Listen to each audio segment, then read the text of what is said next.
Hello दोस्तों, एक और न्यू वीडियो में आपका स्वागत है। इस वीडियो में मैं आपको बताऊंगा कि आप टैली से जेसन फाइल को एक्सपोर्ट करके अपनी GSTR1 रिटर्न को कुछ ही मिनटों में कैसे फाइल कर सकते हो।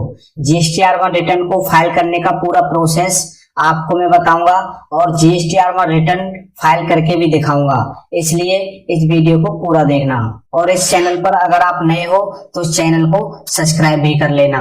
तो चलिए वीडियो को स्टार्ट करते हैं। तो देखो, सबसे पहले अगर आपको GSTR1 रिटर्न फाइल करनी है और जेसन के थ्रू फाइल करनी है तो टैली से आपको जेसन फाइल को एक्सपोर्ट करना होता है। कैसे करते हैं आइए मैं बता देता हूं। तो देखो, एक्सपोर्ट करने से पहला जो काम आपको करना है, अपनी GSTR1 को टैली में ओपन कर लेना और चेक कर लेना कि आपकी जो GSTR1 है वो प्रॉपर तरीके से जनरेट हुई है। अगर जनरेट नहीं हुई और अनसर्टेन ट्रांजैक्शन के अंदर कोई भी ट्रांजैक्शन है या फिर कोई भी एरर है तो पहले आपको उसको ठीक करना होगा। उसके बाद ही आपको अपनी GSTR1 को यहाँ पे एक्सपोर्ट करना है। और एरर को कैसे चेक करते हैं उसके लिए मैंने ये वाली वीडियो बनाई है, आप जाके इसमें देख सकते हैं कि कहाँ पे आपको एरर दिखेगा और कौन कौन सी चीजों का आपको ध्यान रखना है एक्सपोर्ट करने से पहले। और इसका लिंक भी मैं आपको डिस्क्रिप्शन में दे दूंगा। तो सबसे पहले मैं यहाँ पे जेसन फाइल को एक्सपोर्ट कर लेता हूँ, क्योंकि मेरा जो GSTR1 का डेटा है वो प्रॉपर है, मतलब ठीक है, तो मुझे चेक करने की जरूरत नहीं है। तो जेसन फाइल को एक्सपोर्ट करने के लिए आपको गेटवे ऑफ टैली पे ही रहते हुए आप कर सकते हैं। यहाँ पे आपको एक्सपोर्ट का ऑप्शन दिखेगा, एक्सपोर्ट पे क्लिक कर देना, यहाँ पे GST रिटर्न्स पे चले जाना और एंटर कर देना। यहाँ पे GSTR1 को सिलेक्ट कर लेना, उसके बाद एंटर कर देना। अब आपके सामने इस तरह की विंडो यहाँ पे ओपन होगी। अब आपको राइट साइड में बेसिक ऑफ वैल्यूज इसका ऑप्शन दिखेगा, यहाँ पे क्लिक कर देना और यहाँ पे जितने भी ऑप्शन है उनको यस कर लेना। तो एक ऑप्शन मेरा नो था, यहाँ पे मैंने उसको भी यस कर लिया।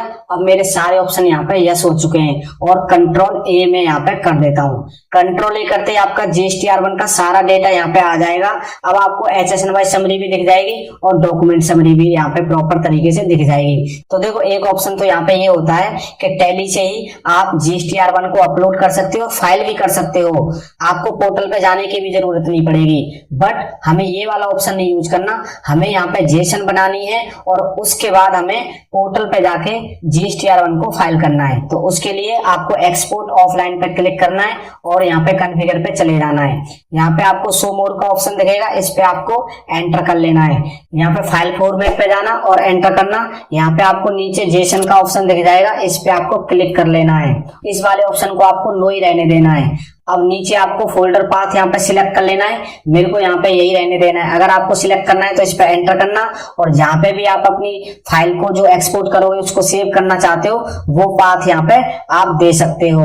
अब आपको क्या करना है, यहाँ पे कंट्रोल ए कर देना है। कंट्रोल ए करने के बाद आपको एक्सपोर्ट का ऑप्शन दिखेगा, इस पे आपको क्लिक कर देना है। अब आप देखेंगे आपकी यहाँ पे फाइल एक्सपोर्ट हो चुकी है, लेकिन यहाँ पे दो फाइल आई हैं। एक तो आपकी ये आई है और उसके ऊपर आप डिलीट वाले ऑप्शन की ये फाइल देख सकते हैं, मतलब जो हमने कैंसिल करा था उसकी एक अलग से फाइल बन के आई है। हो सकता है ये GST का या टैली का अलग से एक फॉर्मेट होता हो कि दो ही फाइल, मतलब कैंसिल वाले इनवॉइस की अलग से फाइल बन के आएगी, लेकिन कोई दिक्कत नहीं, हमें ये दोनों फाइल अपलोड करनी है।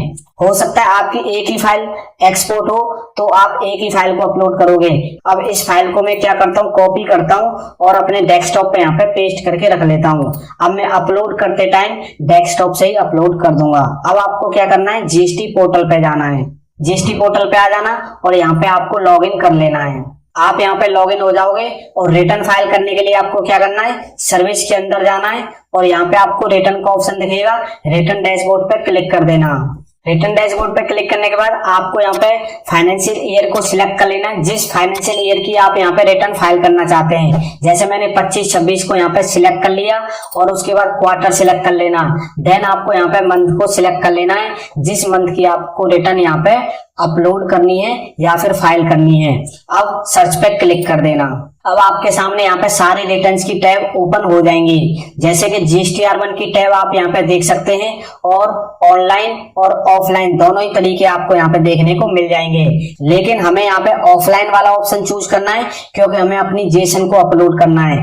लेकिन मैं आपको यहाँ पे पहले GSTR1 को ओपन करके दिखा देता हूँ कि GSTR1 के अंदर मेरा पहले से क्या डेटा है और क्या डेटा नहीं है। तो प्रिपेयर ऑनलाइन पर जैसे मैं क्लिक करूंगा तो यहाँ पे सारी टैब्स आपको दिख जाएंगी जिनके अंदर हमें अपना डेटा अपलोड करना होता है GSTR1 का।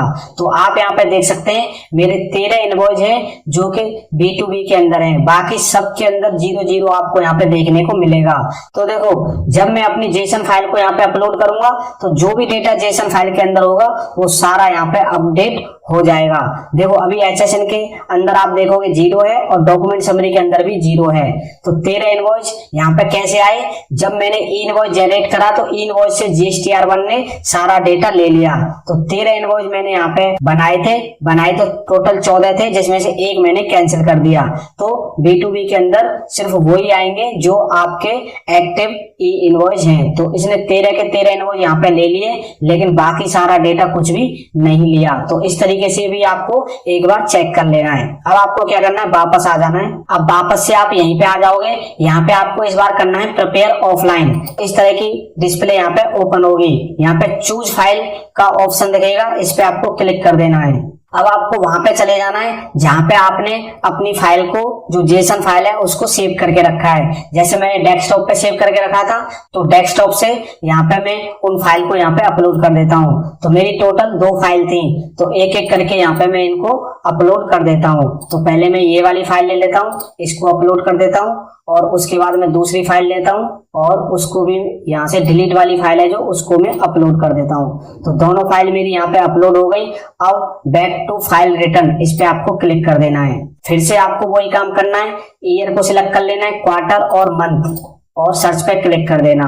अब आपको क्या करना है, फिर से प्रिपेयर ऑनलाइन पे जाना है। अब आप इस बार देखेंगे तो इनवॉइस तो मेरे 13 के 13 आपको एज इट इज दिखेंगे, लेकिन HSN वाइज समरी के अंदर आपको 3 और डॉक्यूमेंट समरी के अंदर आपको 1 फाइल यहाँ पे देखने को मिलेगी। तो देखिए HSN वाइज समरी को आपको जैसे ही मैं एंटर करूंगा तो आप 3 HSN के अंदर मेरा डेटा यहाँ पे देख सकते हैं। तो आपकी HSN वाइज समरी यहाँ पे अपलोड हो चुकी है। अब आपको बैक आ जाना है और डॉक्यूमेंट के अंदर अगर आप जाओगे तो यहाँ पे अगर आप देखोगे तो आपको डॉक्यूमेंट की डिटेल भी प्रॉपर देखने को मिल जाएगी। तो आप देख सकते हैं टोटल मैंने यहाँ पे 14 इनवॉइस मैंने इशू करे थे, एक कैंसिल कर दिया और जो इशू नेट इशू रह गए वो 13 रह गए। तो इस तरीके से आपका सारा डेटा यहाँ पे अपलोड हो चुका है। अब आपको क्या करना है, फाइल करना है। फाइल कैसे करते हैं आगे देखिए। अब आप यहाँ पे कोई भी चीज चेक करना चाहते हैं तो चेक कर लेना।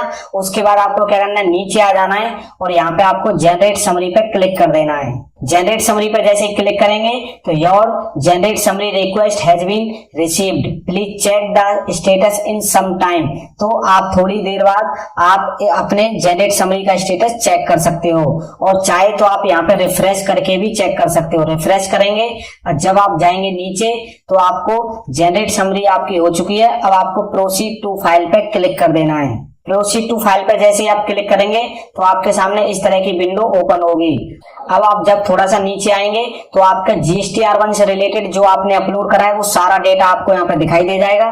टोटल इनवॉइस जो है वो 13 हैं, उनकी टैक्सेबल वैल्यू और टैक्स वैल्यू आपको यहाँ पे दिखाई दे जाएगी। अब आप टैली को ओपन करना और एक तरफ इस वाली फाइल को ओपन करना और दोनों को चेक कर लेना कि जो टैली में है वही आपके GSTR1 में अपलोड हुआ है। आप इस वाली सारी डिटेल को यहाँ पे चेक कर लेना। जब आपकी ये सारा प्रीव्यू चेक हो जाए तो फाइल स्टेटमेंट पे आपको क्लिक कर देना है। क्लिक करने के बाद आपके सामने इस तरह की डिस्प्ले आएगी। अब आपको क्या करना है, यहाँ पे आपको क्लिक कर देना है। अब आपको नीचे दिखेगा सिलेक्ट का ऑप्शन, यहाँ पे आपको अपना ऑथराइज सिग्नेटरी को सिलेक्ट कर लेना है। ऑथराइज सिग्नेटरी को यहाँ पे सिलेक्ट करने के बाद आपको क्या करना है, आपको DSC के साथ फाइल करना है या फिर EBC के साथ फाइल करना है। मैक्सिमम लोग क्या करते हैं, फाइल विद EBC मतलब OTP डाल के ही अपनी रिटर्न को फाइल करते हैं। तो मैं भी फाइल विद EBC इस पे क्लिक कर देता हूँ। आपकी ईमेल आईडी और मोबाइल नंबर पे दोनों पे एक OTP गया होगा, उसमें से कोई भी एक OTP लेना और यहाँ पे आपको डाल देना है। इस तरीके से OTP डालने के बाद आपको वेरीफाई पे क्लिक कर देना है। वेरीफाई पे जैसे ही आप क्लिक करेंगे इस तरीके से आपको यहाँ पे मैसेज शो कर जाएगा, मतलब आपकी GSTR1 रिटर्न फाइल हो चुकी है। अगर आप रिटर्न के अंदर जाओगे तो यहाँ पे आप देख सकते हैं GSTR1 को यहाँ पे फाइल का ऑप्शन अभी आपको आ जाएगा। तो इस तरीके से आप अपनी GST-R1 रिटर्न को जेसन फाइल अपलोड करके फाइल कर सकते हो। तो दोस्तों उम्मीद है आपको ये वीडियो पसंद आई होगी। अगर ये वीडियो आपको पसंद आई है तो वीडियो को लाइक कर देना और चैनल को सब्सक्राइब कर लेना। तो इस वीडियो में इतना ही, मिलते हैं ऐसी किसी नई वीडियो में नई जानकारी के साथ। तब तक के लिए आप सभी अपना बहुत बहुत ख्याल रखें।